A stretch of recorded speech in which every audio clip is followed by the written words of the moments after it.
My name is Doreen Miller. I don't know the name Doreen, where it came from or who I was named after. Over the years I've met not a lot of people, but a few people with my name about my age, so I think maybe it was a little fad at that time. But I remember coming home when I was an adult, and my niece was about 10 or 11, coming home to my hometown, and my niece was about 10 or 11, Verna. And she was climbing trees and jumping around and going, I thought she was crazy, and I said, Verna, my Lord, who do you take after? And she said, I don't know, but everybody around here calls me Doreen.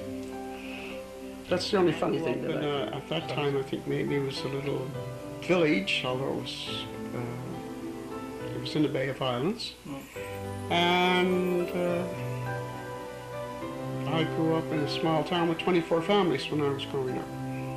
And we were isolated except for boat, which was the corner work, which was... I always went to bingo as sort of relaxation for me.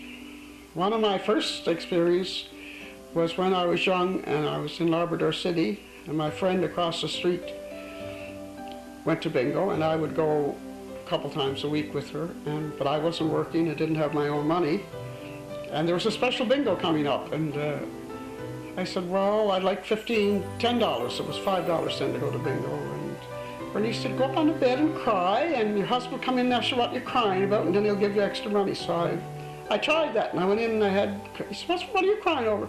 Oh, the other ladies have $10, but I only have $5. So he gave me another $5, and I went off to bingo, and I won $1,000. I don't like being alone. Never have and never will. So after a year and a half, my daughter came home and she said, Mom, I'm putting you on the internet. You'll find a man.